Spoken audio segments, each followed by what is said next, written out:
Hey dudettes and dudles, I knew it. Shush. Hey dudettes and dudles, my name is Ayla Sky and thank you so much for 20,000 subscribers on AiraSora and 1,000 subscribers here on Ayla Sky. I am so psyched about both. I couldn't think of a better way to celebrate than to do a Q&A. So let's see what you guys wanted to ask me. What made you want to start a YouTube channel / editing? Well, I started AiraSora back like 10 years ago. I think in August, it will be exactly 10 years ago, maybe even 11 actually. It was basically watching other people's crossover videos and just see how much fun they were having with it. And I think some of the first videos I saw were AMVs, meaning anime music videos. So I think I was mostly watching like Tokyo Mew Mew fan videos, and then I came across a crossover once and I remember being like, there is no way I'm ever gonna be able to do that. And then turns out you just gotta be willing to put the actual work into it, and then you actually can learn to do those things.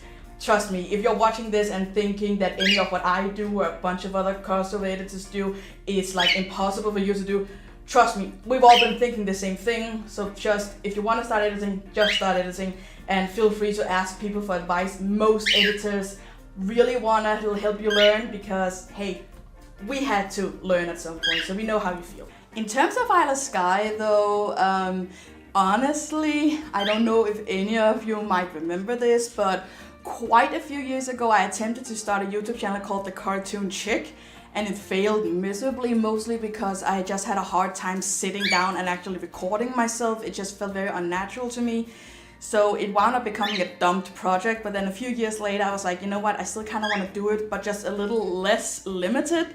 So I wound up making Ayla Sky, where I've uploaded Let's Plays, vlogs, story times, reviews, reaction videos, bird videos.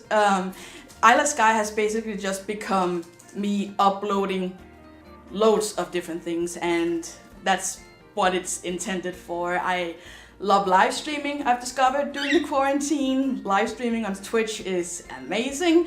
So if you enjoy my videos on Ayla Sky, you should check out my Twitch streaming channel. I stream a lot, so if you want to be the first one to see those videos, you should check that out. I have to promote myself, no one else is going to. Top or bottom? I'm a switch, but I would say I'm like 70-30 top. Why am I not shocked that you would ask that? I love you. What is your favorite non-Disney ship besides Helena? Oh, that one's actually a little bit hard because I would say that I have 3 OTPs, the biggest one being Helena, and then Fresme, Frollo and Esmeralda, and then Basil and Robin Hood, Baker Hood. And those are kind of like, I keep going back and forth between them, so to speak. The only way I can really explain it is that Helena is like a consistent shipping feeling for me. Like I don't suddenly not feel like shipping them. Whereas with Fresme and Baker Hood, I kind of go into like periods where I'm really into either ship. So I would say that Baker Hood and Fresme are one of my favorite non-Disney ships. And since I'm mentioning Fresme, I feel like I have to say this. No, I do not consider Fresme relationship goals. No, I do not condone Frollo's character in real life. And no, I don't ship them in the sense that, again, no, it's not relationship goals. It's the only reason I ship something usually is because I find the dynamic interesting. Like, if I had to compare it to a new ship of mine, Cachadora from the She-Ra reboot, I've always loved like a villain versus a good guy kind of dynamic, and that's what made me interested in Frollo and Esmeralda. With that being said, I'm fully aware why it's problematic, and again, just want to make sure you guys understand. No, I do not think Frollo is boyfriend goals or some stupid shit like that. That's not what shipping means to me. Do your friends and family know about your non-Disney editing hobby? What do they think about it? If I would consider someone a friend, then yeah, they do know about it. And by that I mean Olive and Brooch. I've mentioned them quite a lot. I've made videos with them on Ayla Sky too. My mom knows about it, and both channels actually, so do Olive and Brooch. And I did tell my co-worker about it, which I immediately regretted because obviously she was curious and she wanted to see, and I didn't know what video to choose, so I chose my MX Disney 2020 edition, and she seemed to think it was kind of cool, but it was also very clear she didn't really get it, which is understandable, and I definitely regret showing it to her because it's a co-worker, it's a professional environment. I should not have shared that with her. If I could go back and change that, I would definitely have kept my mouth shut. What's your favorite color and how did you get to be so talented? Oh, I thank you. I'm just sweet. Okay, I'm sorry. My favorite color. My favorite colors, I would say, are in the spectrum of blue and red. And by that, I mean red, blue, purple, cyan, teal, plum, magenta, deep red, light red, a little bit pink sometimes, but it really depends. As you can see, I have sort of blue stripes in my hair, but they're not very pigmented anymore because it's quarantine. But I'm gonna have them dyed again here in August by my hairstylist, so I'm really looking forward to that. And how did I get to be so talented? I was born with it. Okay, no. I just work really hard, honestly. I'm assuming you are referring to AiraSora, my editing channel. If you take a look at my oldest videos, you will see that no, I was not born with the talent. No one was. It's something people spend a lot of private time practicing. You also don't become a great artist if you don't actually practice your line art and shading and shadows, etc. Like, you have to practice and you have to be willing to put in that work. So how did I get to be so talented? I was willing to put in the work. And I would say that that's probably the same reason any other editor will tell you. You just gotta be willing to put in that work, and it is hard work. I still remember the time I first opened the Adobe After Effects program. I looked at it and I shut it down immediately and didn't look at it again for like a whole month. So that was extremely intimidating to me. Sony Vegas Pro, which is something I still use too, was also a little bit intimidating, but not the same way Adobe After Effects is. There's so much you can do with it. I feel like no matter how many years you've been working with After Effects, there's still gonna be things you don't know about it. So it's definitely a very hardcore editing program, but so worth it once you've gotten used to it. Hey, for your Q&A, has your channel changed your life? If yes, in which way? AiraSora changed my life in the sense that before AiraSora and I got really into editing, my only creative output was through writing, which I did a lot. So in that sense, it's changed my life because it gives me an output to be really creative, create stories that aren't just written words, it's also visual, which also gives like some really good... Oh, Sweeney was about to fall off the table. But now he's just munching on... What are you munching on? Are those my glasses? No! Bad bird! What was I saying? AiraSora also changed my life in the sense that I got to meet some really great people. My absolute closest online friends are some people I've met through AiraSora. So that's also a way it has changed my life. It also meant that when I started my Ayla Sky channel, it meant that I already had some pretty good background info on how YouTube works. So I think Ayla Sky wouldn't have, shall we call it, flourished, so to speak, at the beginning, if I didn't already have AiraSora, where not only could I promote my new vlog channel, but also because it meant I kind of knew what I was doing from the get-go.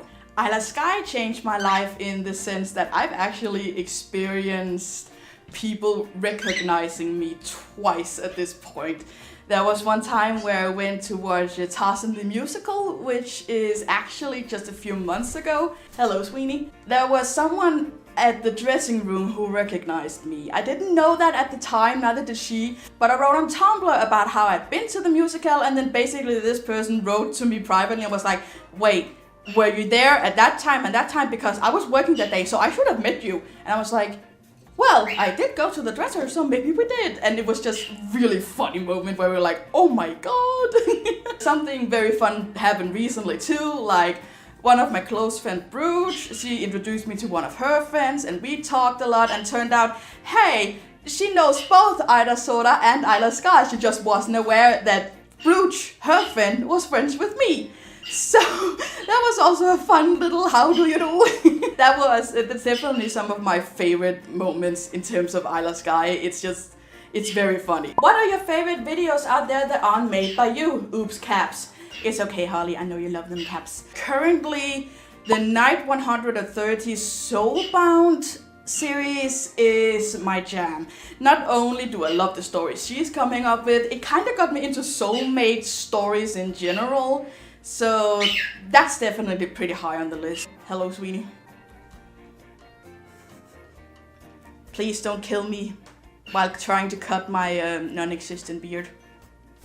Thank you. In terms of other types of videos, meaning not crossover videos, I'm a huge fan of a lot of Simply Nailogical's videos, Sophia Nygaard's. I rewatch a lot of their videos all the time, honestly. What editing technique do you love and find the hardest? Roto brush and I guess body swapping. Body swapping in general is pretty difficult, at least if you want it to look really good and natural, but it's definitely a game changer for a lot of videos to make it look fresh and new.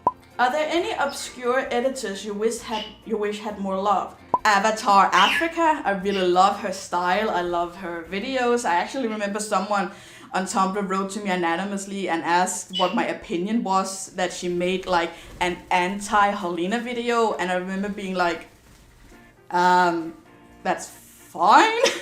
Just because I really ship something doesn't mean I get mad when other people don't ship something. Like, as long as they don't come to me and are like, oh, I hate this ship, I hate this work you're doing with them, then I don't really care.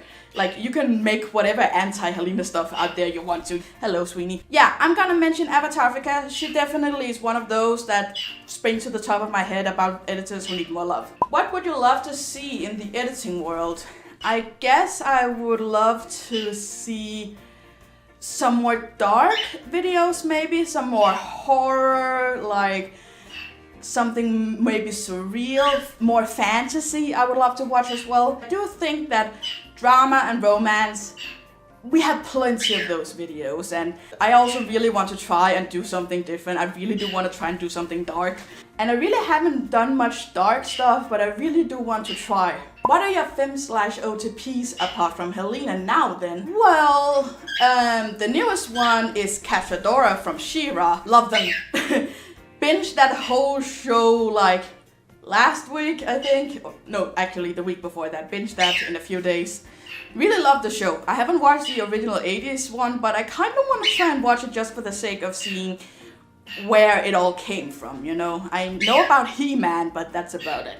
I used to ship Bellisme quite a lot, Bill and Esmeralda, but I realized when I started shipping Helena that my reason for shipping Bellisme wasn't very profound. It was mostly just they're both French, and one is someone I look up to and another is someone I relate to, and yeah, that kind of just made me think maybe I should extend my horizons a little bit. There's nothing wrong with shipping based on those things I just said.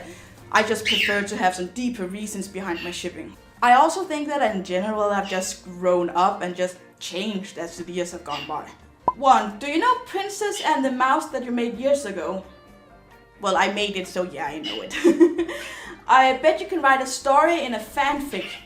I could, but would anyone really be interested in that? I think it would be fairly easy for me to write. So if that's something more people would want me to do, then sure, I think I could write that pretty easily actually. Hello, Sweeney. He's been very fond of my head today. Don't poop on it. I just washed my hair and I think it looks good, so don't you dare. Are you having fun, Sweeney? Is this fun? Can I touch you? Nope. Have you ever tried to make Rapunzel's Tangled Adventure edit? I mean, I did see someone do it and I thought maybe you could give it a try. If you follow me on Tumblr, you already know my answer. And please, the next person who sends this type of request, I don't care if you're the same person or several people, but the next person who asks me about this for the 5th time gets blocked. Stop. Take no for an answer, please. What is your favorite crossover ships? Helena, Figurehood, I don't know what these would be called, but Tarzan and Little Creek. They're actually a part of my Helena universes that just haven't been introduced that much yet. Anastasia and John Wolf. I think Charmette could become one, maybe? I don't know, that's a little too soon to say. I'll answer that by the end of the video I'm currently editing with them. What is your favorite color and why? I answered that earlier. I will refer you to my former answer. Are there any Helena ideas from other editors you'd like to see come to fruition? I know Zelda isn't a video editor, but I love her Helena Kesha video ideas and the prompt from the Spicy City AU store she just posted about. I really love the ship you created, and I love seeing what other ideas people come up with in our little fandom. Thanks for creating Helena. You are very welcome. I am so happy that I discovered them myself, so I'm glad to hear that other people enjoy them as much as I do. And Hamilton is still not a fan of them, apparently. He was complaining when I was making that Helena rant video a few years ago too. I would personally say that Zelda is my second in command when it comes to Helena. She does a lot of Helena stuff, and she's very active in the Helena fandom, if you want to call it that. So yeah, I would love to see her ideas come to fruition, and in general I would just love to see more people try their hands at Helena, because even though I myself have loads of ideas and can see myself continue to edit with Helena for a long time, I would like to see some ideas coming out from other people's minds and not just my own head all the goddamn time. If Zelda would allow me, I might do one of her Helena ideas, with giving her credit of course, but you know. Are you familiar with the Assassin's Creed franchise or not? I'm aware that there is a game called Assassin's Creed, but that's about it. I don't know anything about it, haven't really checked it out. Is that something you'd like to see me do a Let's Play off on Ayla Sky, or? You are a very noisy boy. I know you don't want to throw away your shot, but come on, sometimes silence is gold. Shush. Since you seem to like birds, why isn't there a bird in one of your Helena AUs already? Just because I love two different things doesn't necessarily mean I want to mix them together, I guess. I don't know. I could see Lena being into birds though. I mean, based off her own movie, she seems...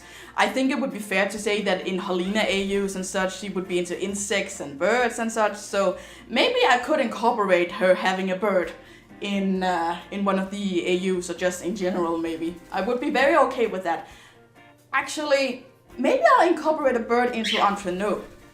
That would be kind of cool. Thanks for the idea. And if you were to include Hamilton, or your new bird, can't remember his name, Sweeney, in a non-Disney crossover video, what character do you think would fit the most? The short answer is none. I have considered doing that before, and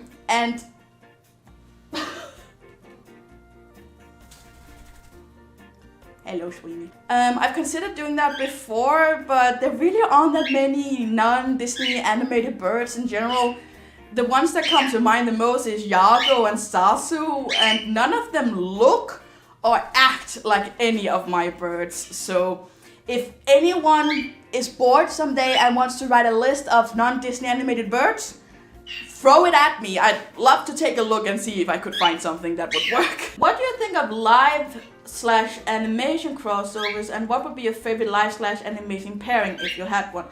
Truth be told, I don't watch live action videos in general, and I don't watch them with non-Disney animated characters either. I think it's a fun challenge. I've made 2 of those myself, but I just don't find it that interesting, and I guess the illusion just isn't very good, because obviously it's gonna look very, very fake.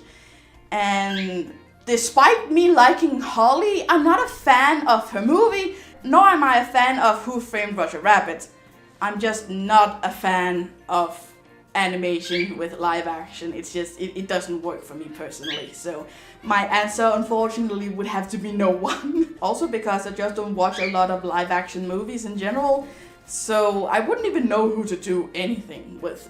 Will we see more Bakerhood in the future? Hopefully. I do love Bakerhood, like I said before. The thing is, Robin Hood in particular is a bitch to work with, and that's why you haven't seen that much of them on my channel. But fortunately, yours truly has finally mellowed down when it comes to using other people's masks. I mean, Christmas 2019, I shared all my masks, and I have used another editor's masks like once, I think, at this point. So fortunately, there is someone in the editing community who's working a lot with Robin Hood at the moment. So that means they've given away their masks of Robin, which means I can use them and give them credit, of course, and make, hopefully, a Baker Hood video. So, hopefully, there will be more Baker Hood.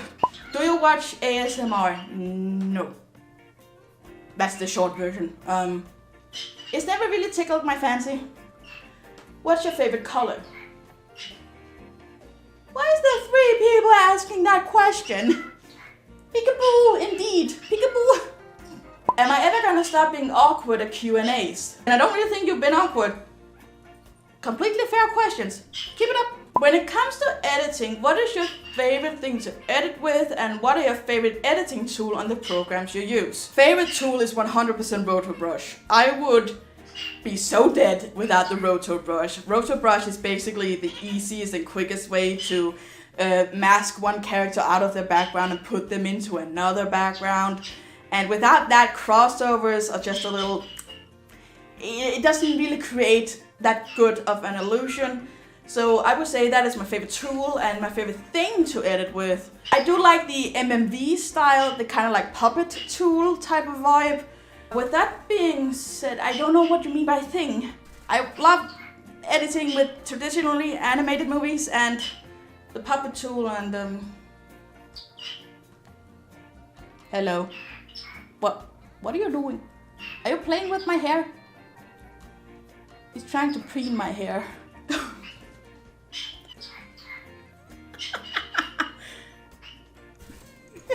I mean, Sweeney, you did your best, but it's not a very good job. What is your opinion on a country changing the names of characters on a show made in another country? Like Tokyo Mew Mew, Disney characters, etc. Ooh. On one hand, I fully understand why names are sometimes changed. An example from my own country, the Disney movie, The Fox and the Hound. The fox is named Todd. The hound is named Copper, but in Danish, the fox is named Mikkel and the dog is named Mads. And the reason for that, first of all, is that the Danish fox name is Mikkel. Like the absolute majority of Danish fictional foxes are named Mikkel. Like, it's such a thing that the Danish sign language name for a fox is this. And this is also the sign name people named Mikkel has, because it's a fox. That's why. I don't know why the dog is named Mads, but he just is. So that's an example, and I fully understand the change there, because Danish kids are just not gonna understand their names. There aren't any Danish people named Todd or Copper. So it's just not something Danish children would understand, and I think that's where it makes sense to do so. With that being said, I'm not a fan of the Americanized names of Tokyo Mew Mew, since you were mentioning that. I'm not a fan. I'm not a fan of the names. I'm not a fan of Mew Mew Power in general. I could easily go into a rant about how much I hate Mew Mew Power, and yet I watched the whole thing, like, why? But I'm not gonna do that. It's something that pisses me off sometimes. Like, white people really need to put more effort into learning foreign names. Like, I know I'm a white person, but I'm allowed to call out white people too. This is bullshit, and we need to put more effort into it. It's something my mom also cares a lot about. She has her own institution, like a kindergarten and basically a child caring institution. I don't know the proper name for it.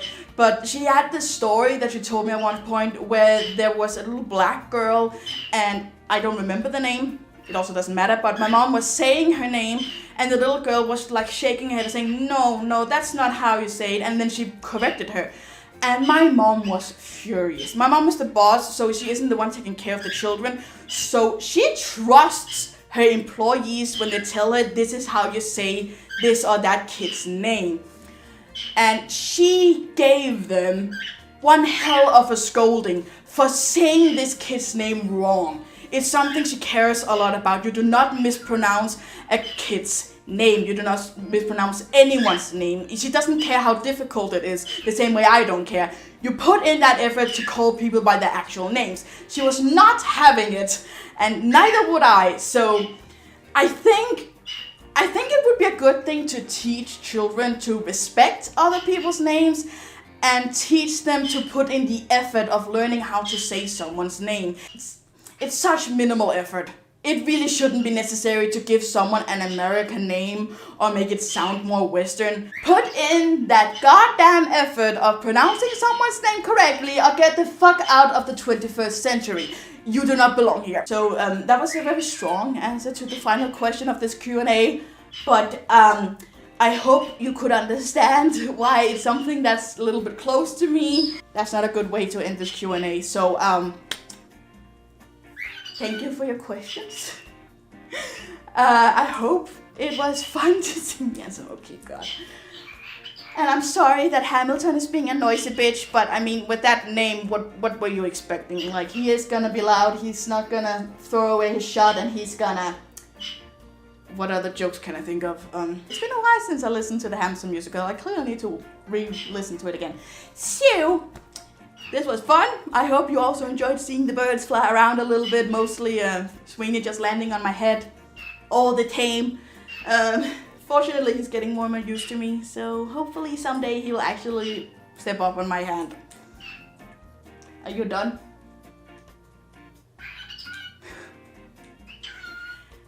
Thank you guys for watching, and I'll see you next time. Bye!